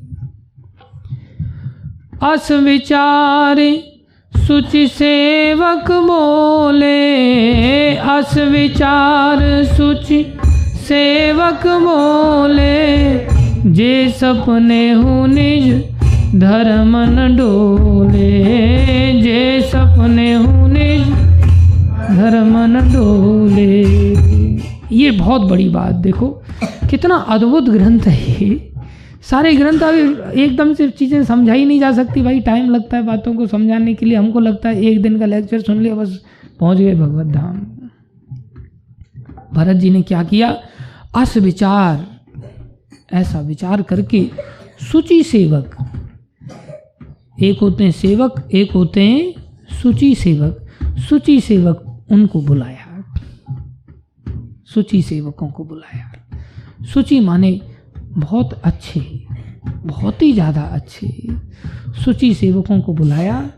और क्या बोला, ये सेवकों की क्या पहचान थी, जे सपने वो निज धर्म न डोले, जिनका स्वप्न में भी धर्म डोलता नहीं, जिनका स्वप्न में भी अर्थात आज्ञा पालन से डिगते नहीं, सपने में भी अगर आज्ञा दे दी जाए तो आज्ञा पालन होगा, ऐसे सुचि सेवक कहलाए। ऐसे सुचि सेवकों को बुलाया और क्या कहा, कही सब मरम धर्म भल भाषा, कही सब मरम धर्म भल भाषा, जे जेहि लायक सोते ही राखा, जे जेहि लायक सोते ही राखा, करी सब जतन राखी रखवारे, करी सब जतन राखी रखवारे, राम मातु पहि भरत सिधारे, राम मातु पहि भरत सिधारे। कहाँ ले जा रहा है, बोले जो जो जैसी जैसी योग्यता रखता है भाई, सभी सुचि सेवकों आप अपनी अपनी योग्यता के अनुसार भगवान की इन चीज़ों की रखवाली करो। और ऐसा बोल करके माताओं को साथ में लेकर के रघुनाथ जी चल पड़े। और वो सब जितने भी नर नारी थे और वो सभी वहाँ पर रह गए। सौंपी नगर सुचि सेवकनी सादर सकल चलाए, सुमिर राम सिय चरण तब चले भरत दो भाई। बोले सौंपी नगर सुचि सेवकनी, सुचि सेवकों को नगर सौंप दिया, अयोध्या नगरी सौंप दी। और सभी लोगों को लेकर के राम जी के चरणों का ध्यान करते हुए भरत शत्रुघ्न अयोध्यापुरी का त्याग करके चित्रकूट की ओर चल पड़े। अर्थात जो जिम्मेदारी निभा करके कार्य करते हैं वो सुचि सेवक कहलाते हैं। कौन कहलाते हैं, सुचि सेवक कहलाते हैं। और जो इतनी गंभीरता से जिम्मेदारियों को नहीं निभा पाते लेकिन फिर भी अंदर से भगवान का ही हित करना चाहते हैं, जिनका धर्म डोल जाता है, जो लालच में आकर के फंस, हाँ हमें भी यात्रा, अब सब यात्रा चले जाएंगे तो मंदिर में कौन रहेगा भाई, कैसे मंदिर संभलेगा, मंदिर तो भगवान का है। बोले हम दर्शन करने नहीं जाएंगे, दर्शन का सुख नहीं लेंगे, हम सेवा का सुख ग्रहण करेंगे। जो सेवा का सुख लेता है वो सुचि सेवक कहलाता है। जो सेवा से भागता है, थोड़ी सी कठिनाई आ गई, भाग खड़े हुए, अर्थात धर्म की स्थिरता नहीं। भाषण देना अलग बात है, हम आपके सामने भाषण दे रहे हैं, लेकिन हमारे अंदर भी ना तो सेवकता है ना ही सुचि सेवकता, तो फिर सपने में भी नहीं। इसलिए जो सुचि सेवक होते हैं वो भगवान को बहुत ज़्यादा प्यारे होते हैं। हम सबको सुचि सेवक बनना चाहिए और जीवन को भगवान की शरण में सौंपना चाहिए। बाकी हम सोचें कि बाकी सृष्टि कैसी चलेगी, अरे सृष्टि को बनाया जिसने वो चलाता है सृष्टि। ना हमने सृष्टि बनाया ना हमने सृष्टि चलने वाली है, ये समझना है और जीवन को सफल बनाना है। आप सभी भक्तों का धैर्यपूर्वक श्रवण करने के लिए बहुत बहुत धन्यवाद। इन बातों का हमेशा के लिए ध्यान रखना। और मंदिरों में इसलिए नहीं जाना चाहिए कि भाई इस मंदिर में जाते हैं वहाँ बहुत बढ़िया खाने को मिलेगा, इस मंदिर में जाते हैं यहाँ बहुत बढ़िया सुविधा मिलती है, इस मंदिर में जाते हैं यहाँ कोई काम ही नहीं है, सब नौकर चाकरों में काम बांट रखा है, इसलिए सब नौकरों को सैलरी दे देते हैं और दुनिया भर का पैसा आ रहा है, उस पैसे से नौकरों को सैलरी दी जा रही है। हमारे लिए क्या काम है? बस भाषण दो, धोती कुर्ता पहन के तिलक छापे लगा करके गाड़ी घोड़े में घूमो, तफरी लो, बस पिकनिक मनाओ, जनता को उल्लू बनाने के लिए मार्केट को उल्लू बनाने के लिए गले में माला लटका लो। बस माला को जपने की कोई ज़रूरत नहीं है, 2-4 श्लोक रट डालो, बस भोली भाली जनता के सामने थोड़ा सा श्लोक झाड़ दो, बस भगवान मिल जाएंगे। क्या मिलेगा? भगवान मिलेंगे, नरक मिलेगा। क्या मिलेगा? नरक मिलेगा। भजन करना पड़ेगा, सेवाएं करनी पड़ेंगी, रगड़ना पड़ेगा अपने आप को, रात दिन भगवान के हित के लिए सेवा करनी चाहिए। समझ में आ रहा है कुछ? समझ में आ रहा है कुछ?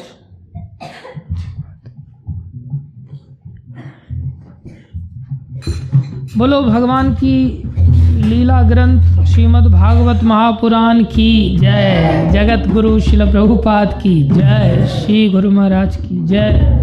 अनंत कोटि वैष्णव वृंद की जय। आप सब भक्तों की